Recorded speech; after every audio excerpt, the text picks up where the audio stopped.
Bonjour à tous, je suis Nicole. Enchantée de vous rencontrer. Avez-vous déjà été dans cette situation? Vous voyez des gens se faire émonder et traiter pour violation des principes, et vous craignez qu'un jour cela ne vous arrive aussi. Vous vous inquiétez et regardez par-dessus votre épaule, craignant de commettre une erreur. Pouvez-vous faire face correctement au traitement? Vous sentez-vous négatif ou réfractaire? Quel tempérament corrompu se cache derrière cette négativité?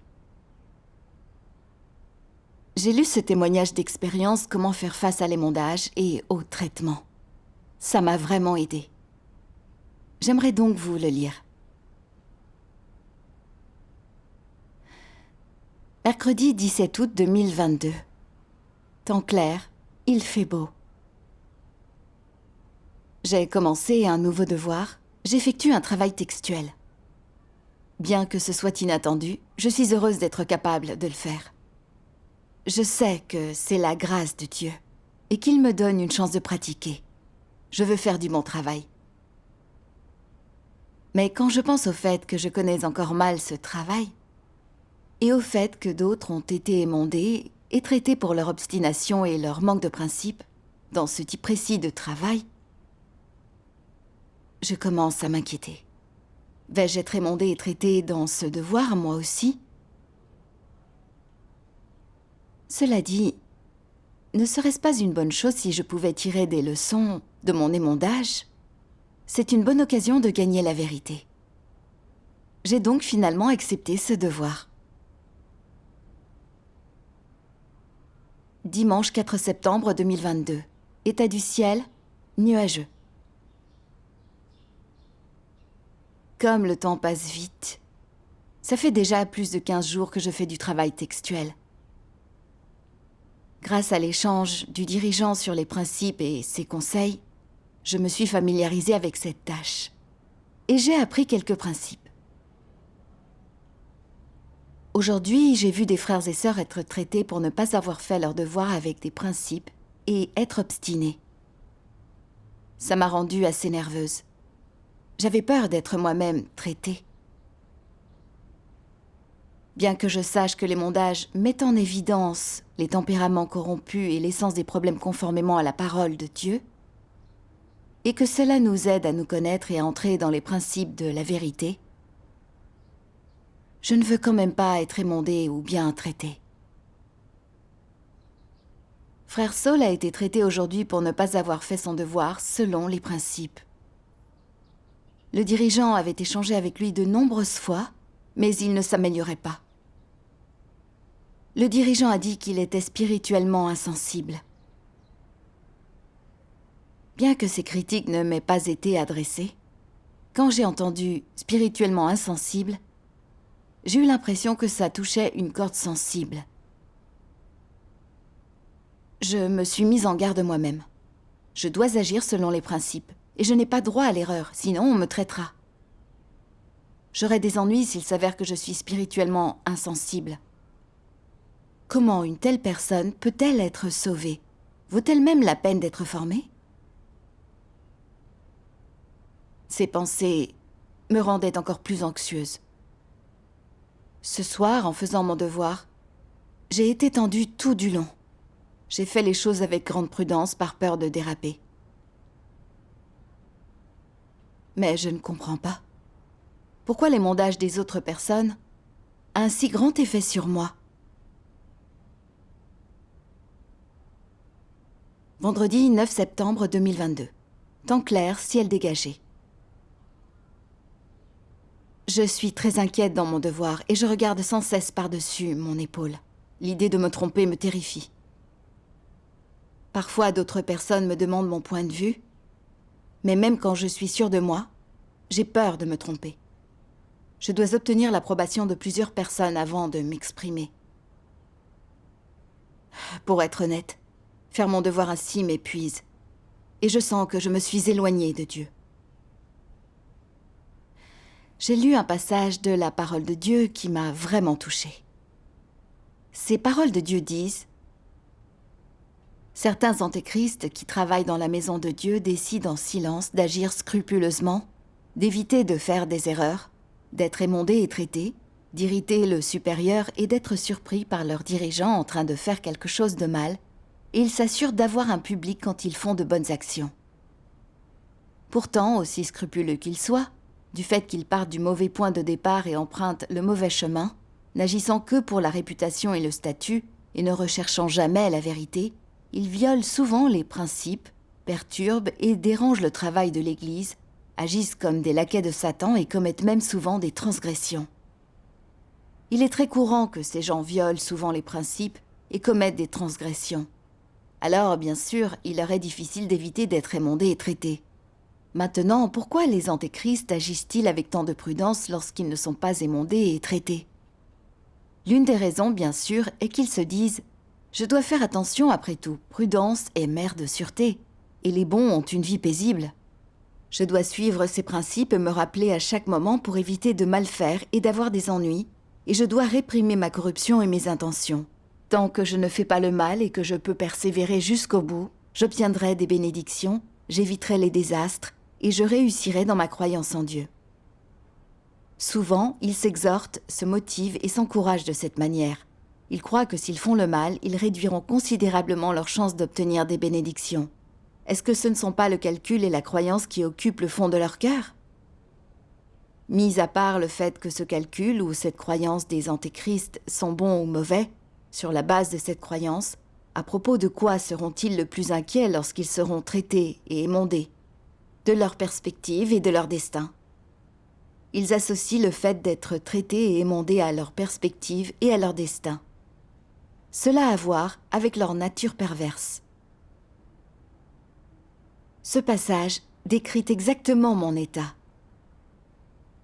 Quand je vois des gens être traités, je ne l'accepte pas comme venant de Dieu. Je ne cherche pas non plus à savoir pourquoi ces personnes ont-elles été traitées, comment je peux apprendre de leur échec ou comment éviter de dévier de la même manière pour agir conformément aux principes.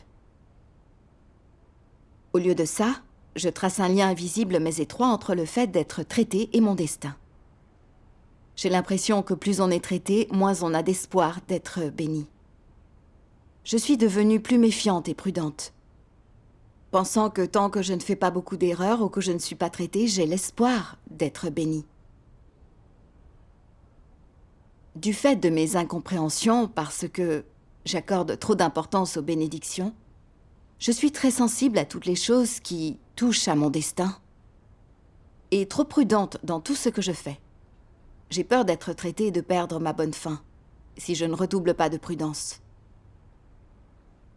Je peux voir que je suis fourbe et très malhonnête.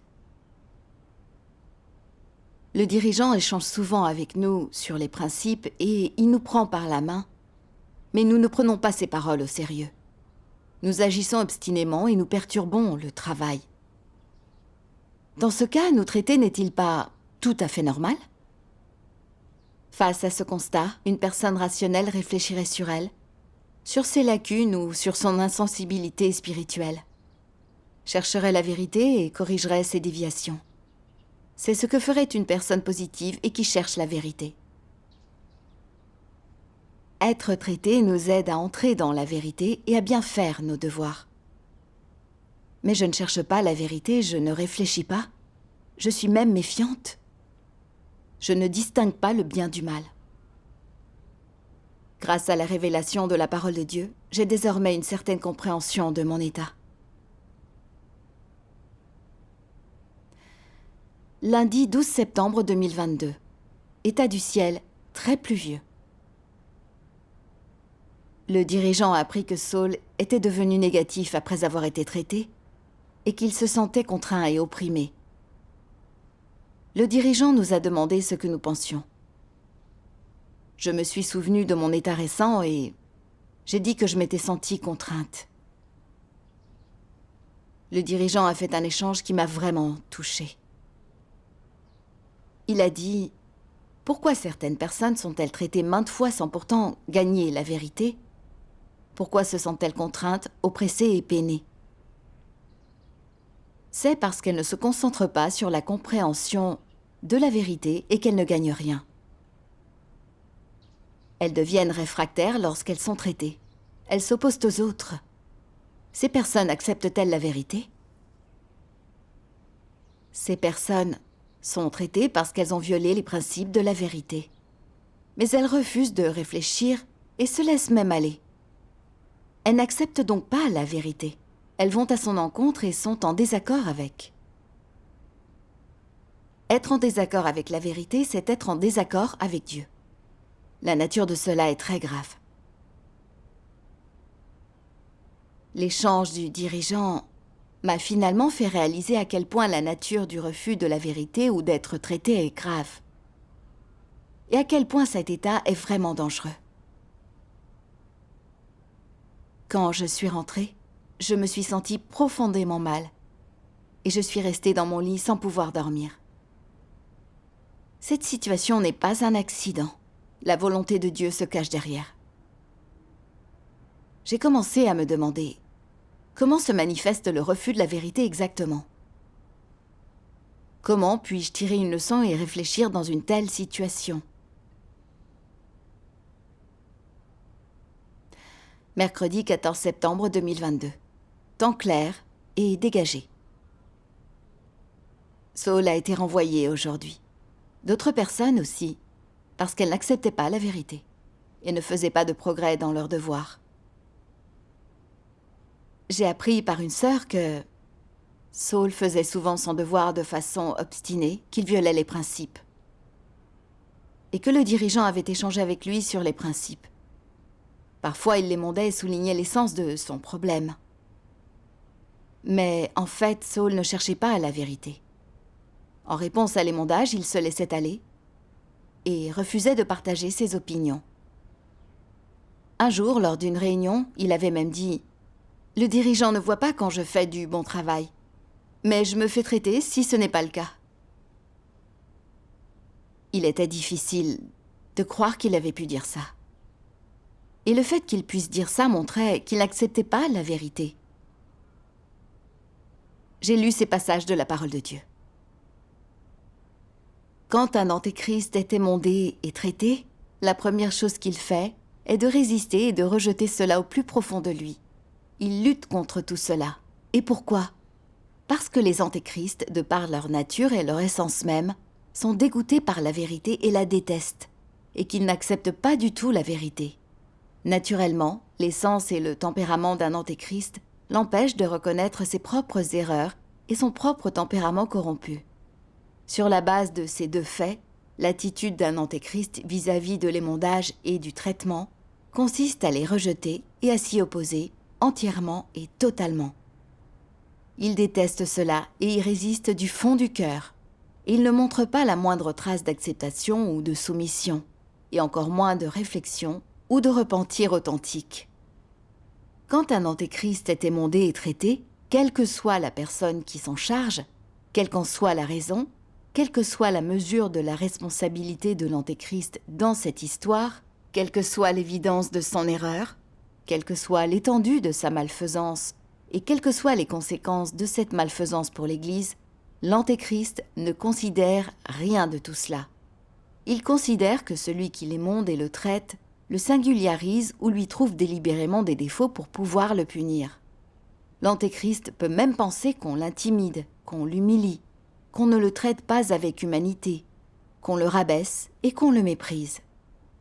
Une fois qu'un antéchrist a été émondé et traité, il ne se demande jamais ce qu'il a réellement fait de mal, quel tempérament corrompu il a révélé, s'il a recherché les principes en la matière, ni s'il a agi conformément aux principes de la vérité et assumé ses responsabilités.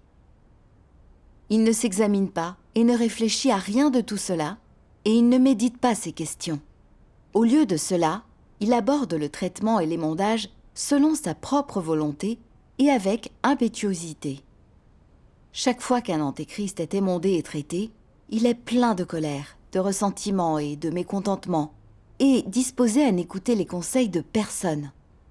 Il refuse d'accepter d'être émondé et traité, et est incapable de revenir devant Dieu pour apprendre et réfléchir sur lui-même, pour corriger ses actions qui violent les principes, lorsqu'il est superficiel ou négligent, ou qu'il fait n'importe quoi dans son devoir, et il ne profite pas de cette chance pour résoudre son propre tempérament corrompu.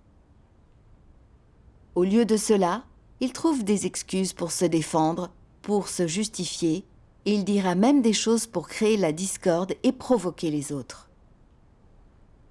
Indépendamment des environnements qui apparaissent, en particulier face à l'adversité et en particulier quand Dieu révèle ou expose les gens, la première chose que l'on devrait faire est de venir devant Dieu pour réfléchir et examiner ses propres paroles et actes et son tempérament corrompu, au lieu d'examiner, d'étudier et de juger si les paroles et les actions de Dieu sont correctes ou incorrectes.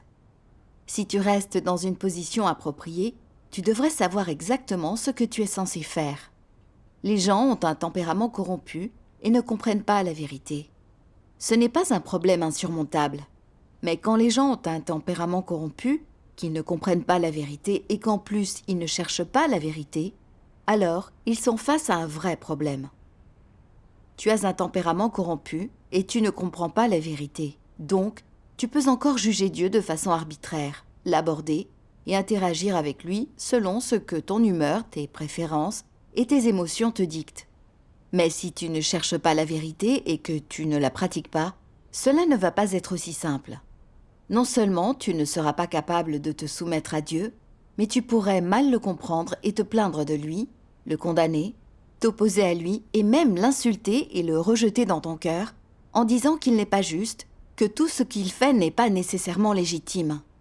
N'est-il pas dangereux que tu puisses encore engendrer de telles choses? C'est très dangereux. Ne pas chercher la vérité peut coûter la vie à quelqu'un, et cela peut se produire à tout moment et en tout lieu. C'est l'incapacité d'accepter la vérité qui provoque la passivité chez tous ceux qui sont souvent passifs. Si tu n'acceptes pas la vérité, la passivité te hantera comme un démon, te faisant vivre dans un état perpétuel de passivité et développer une attitude de reproche, de désobéissance et d'insatisfaction à l'égard de Dieu. Quand tu en arriveras au point où tu commenceras à résister à Dieu, à te rebeller et à crier contre lui, tu auras atteint un point de rupture. Lorsque des gens commenceront à te disséquer et à te stigmatiser, tu te seras rendu compte bien trop tard de la sombre réalité de la situation et tu tomberas à terre en te frappant la poitrine. Ensuite, tout ce que tu pourras faire, ce sera d'attendre la punition de Dieu. Cette parole de Dieu m'a permis de comprendre que ce qui indique si une personne accepte la vérité, c'est la façon dont elle gère le fait d'être traitée. Lorsqu'ils sont traités ou émondés, ceux qui recherchent et acceptent la vérité peuvent réfléchir sur eux-mêmes, et même s'ils ont été traités sévèrement, ils continuent de prier Dieu, examinent précisément en quoi ils se sont trompés, pour quelles raisons, et quel tempérament corrompu ils ont révélé. Puis ils cherchent la vérité et en tirent des leçons. Il peut y avoir de la négativité et de la faiblesse, mais c'est dû au fait qu'ils voient la profondeur de leur corruption et la gravité de leur transgression. Ils se sentent coupables et repentants et ont une profonde haine d'eux-mêmes. Mais cette négativité finira par passer. Ils recherchent la vérité et continuent à réfléchir sur eux-mêmes à partir de ces échecs. Et lorsqu'ils connaissent vraiment leurs problèmes et voient clairement la nature de leurs actions, ils peuvent enfin voir l'amour et la protection de Dieu dans le fait d'être traités, et ils remercient Dieu. À ce moment-là, l'état d'une personne est correct et positif. Mais une personne qui n'accepte pas la vérité voit le fait d'être traitée différemment. Et bien que certains ne se plaignent pas ouvertement, ils ne se connaissent pas eux-mêmes par la parole de Dieu et ne réfléchissent jamais sur eux-mêmes. Dans leur fort intérieur, ils se défendent, résistent et trouvent des excuses. Ce qui signifie que plus ils y pensent, plus ils sont mécontents, au point même de se sentir lésés. Naturellement, cela crée des émotions négatives. Ces émotions négatives contiennent leur insatisfaction face à la réalité et aux autres. Ceux qui acceptent la vérité découvrent qu'être traités leur permet de connaître leur tempérament corrompu, de se repentir et changer, et que c'est un tournant dans leur foi. Mais ceux qui n'acceptent pas la vérité seront exposés et bannis. Tous ceux qui deviennent très négatifs n'acceptent pas la vérité. Ils sont par nature écœurés par elle et ne peuvent pas avancer, peu importe leurs années de croyance. Lorsqu'il a été traité, Saul n'a pas réfléchi, ni reconnu la nature et les conséquences de son obstination, ni recherché les principes de pratique. Au lieu de cela, il était contraint et négatif. Au début, je pensais qu'il était normal de se sentir déprimé après avoir été traité, et qu'il irait bien après quelques jours de réflexion. Mais certains des autres frères et sœurs ont dit que Saul avait été comme ça, zélé et actif en apparence. Mais dès que des problèmes surgissaient et qu'il était traité, il devenait négatif et arrêtait de contribuer aux discussions sur les problèmes. Il disait que plus il faisait des suggestions, plus des problèmes étaient exposés. Alors, s'il offrait moins de suggestions et d'opinions, moins de problèmes seraient exposés. Avec son tout dernier émondage, il s'est senti contraint et opprimé dans son devoir, et aussi déprimé et peiné. Cette attitude négative consistait surtout à rejeter la vérité, à blâmer Dieu et à lui résister. Il révélait un tempérament d'antéchrist. J'ai finalement réalisé que derrière cette négativité se cache un tempérament satanique qui résiste à Dieu. Le fait que Saul prenne le mauvais chemin, n'était-il pas un avertissement pour moi? Dieu Tout-Puissant dit « Ne pas chercher la vérité peut coûter la vie, et cela peut se produire n'importe quand. » Je n'avais guère d'expérience avec ça avant. Mais après ce que j'ai vécu dernièrement, je suis d'accord avec ces paroles. C'est vraiment dangereux de ne pas chercher ni accepter la vérité quand on est traité. Les frères et sœurs récemment renvoyés étaient en fait tous doués. Mais leur défaut fatal était d'être écœurés par la vérité et de ne pas la chercher. Ce qui les avait conduits à ne jamais obtenir de résultats et à être finalement renvoyés. Plus j'y pense, plus je vois l'importance de rechercher la vérité.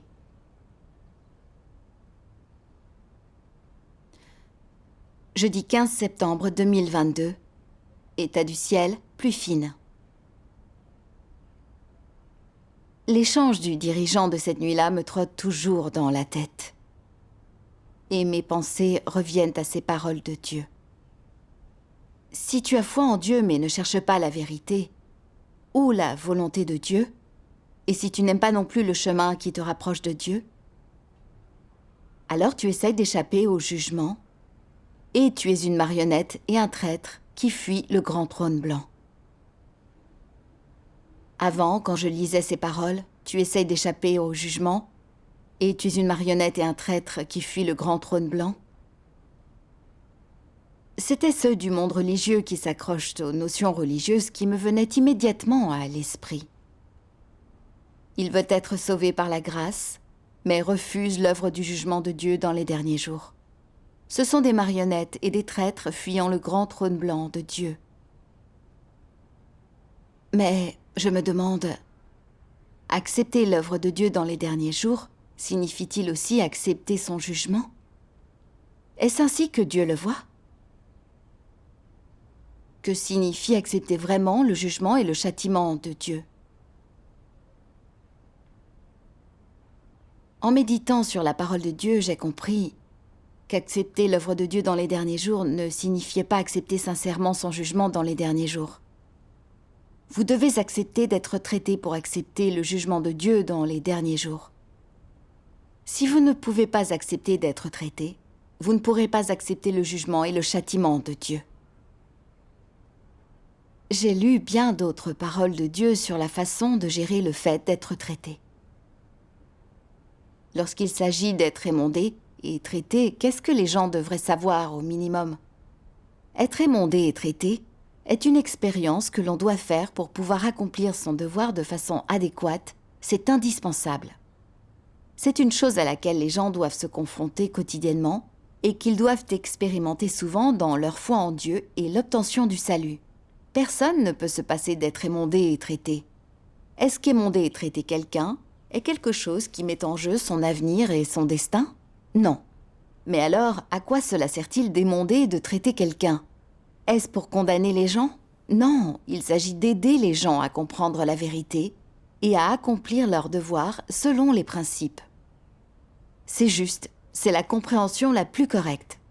Émonder et traiter quelqu'un est une sorte de discipline, une sorte de châtiment, mais c'est aussi une façon d'aider les gens. Être émondé et traité te permet de modifier à temps ta poursuite incorrecte. Cela te permet de reconnaître rapidement les problèmes que tu rencontres actuellement et de reconnaître à temps les tempéraments corrompus que tu exposes. Quoi qu'il en soit, être émondé et traité te permet d'accomplir tes devoirs conformément aux principes.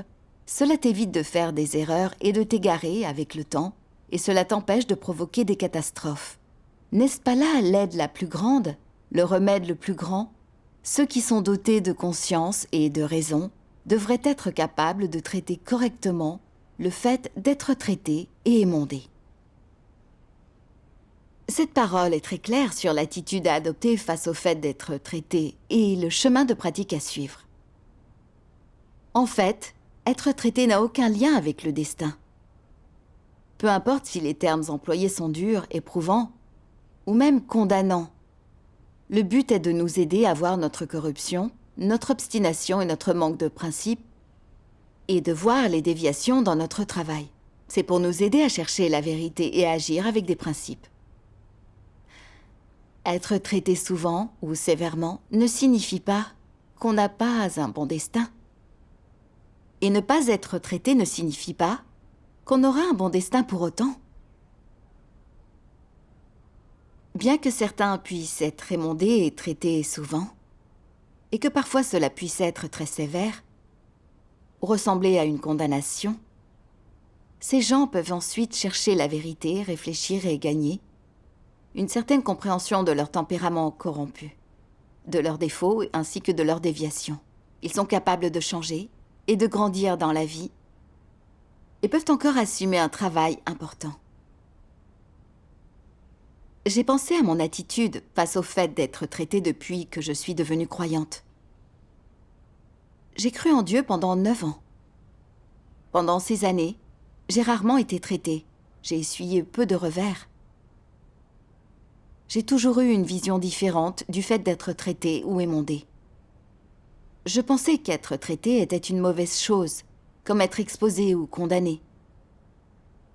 Quand je vois les autres être traités, je m'enferme dans ma peur, craignant que cela ne m'arrive si je ne fais pas attention. J'ai confondu le traitement avec la condamnation et l'exposition. Je l'ai rejeté, j'y ai résisté, voulant rester dans ma zone de confort. En quoi ma recherche diffère-t-elle de celle de ceux qui cherchent du pain pour satisfaire leur faim?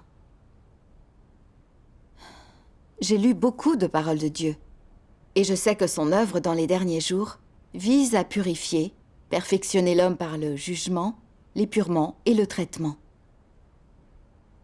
Mais je n'ai aucune connaissance réelle, et je n'accepte pas d'être traité ou épuré. Donc, quel que soit le nombre d'années pendant lesquelles je crois en Dieu, je n'obtiendrai pas la vérité et ne changerai pas mon tempérament. Et au bout du compte, je finirai par être puni et banni. Je me rends compte à quel point mon état est dangereux. Pour les gens comme moi qui désirent le confort et la grâce, même si nous ne sommes pas traités, ça ne signifie pas pour autant que nous aurons une bonne fin. Si je ne cherche jamais la vérité, ou ne change pas mon tempérament, je ne serai pas sauvé au bout du compte. Ce n'est pas le fait d'être traité qui révèle notre fin. C'est notre attitude envers la vérité qui révèle qui nous sommes. J'avais toujours pensé qu'être traité était une mauvaise chose, et que c'était le mécontentement ou la condamnation de Dieu. Mais maintenant, je comprends à quel point j'avais tort. En larmes, j'ai prié Dieu. Ô Dieu, je vois enfin mon ignorance et ma stupidité. Je n'ai jamais cherché la vérité. Ma nature est écœurée par la vérité. J'ai toujours voulu éviter d'être émondée et traitée. Ô Dieu, je veux me repentir. Je suis prête à être traitée et en tirer des leçons. Je me suis sentie plus sereine après. J'ai même ressenti de l'envie et du désir. J'espère qu'à l'avenir, je pourrai faire l'expérience d'être émondée et traitée afin de pouvoir progresser dans la vie.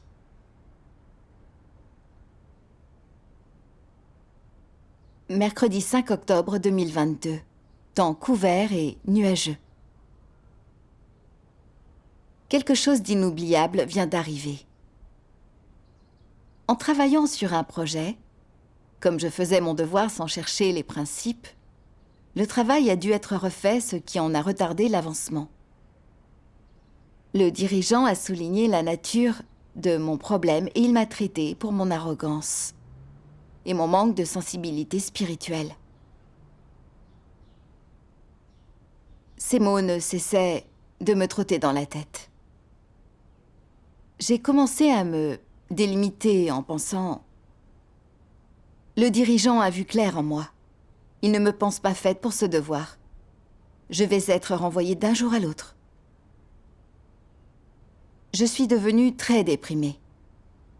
Me rendant compte que mon état était mauvais, j'ai vite prié Dieu. Ô Dieu, j'ai été traitée aujourd'hui. Je ne sais pas quelle leçon en tirer ni comment réfléchir sur moi-même. Ô Dieu, éclaire-moi pour que je me connaisse et me débarrasse de ces émotions. Ensuite, je me suis rappelé que rechercher la vérité était primordial lorsqu'on est traité. Que va pouvoir résoudre le fait d'être négatif? Je devrais réfléchir à ce en quoi j'ai été spirituellement insensible. J'y ai pensé calmement. J'ai été traitée parce que je faisais mon devoir de façon obstinée, sans réfléchir ni chercher les principes. Le dirigeant avait bien échangé sur des principes liés, mais je m'en étais tenue aux règles. J'avais même l'impression qu'ayant entendu ces principes plusieurs fois, je les maîtrisais, et je n'avais plus vraiment besoin de les travailler. Je croyais aveuglément en moi-même, mettais les principes de côté, considérais mes avis comme justes, et je ne demandais pas leur opinion aux autres. J'étais trop obstinée, n'agissais pas selon les principes, je suivais les règles. N'était-ce pas être spirituellement insensible? Si je n'avais pas été traitée de cette façon, j'aurais pensé avoir bien fait mon devoir, et je n'aurais vraiment pas su quel mal j'aurais pu commettre. Être traitée est un avertissement pour moi, et c'est aussi une protection. Voyant les choses ainsi, je ne suis plus négative. Je m'attache à rechercher avec des principes et me rappelle de ne plus refaire ce genre d'erreur à l'avenir.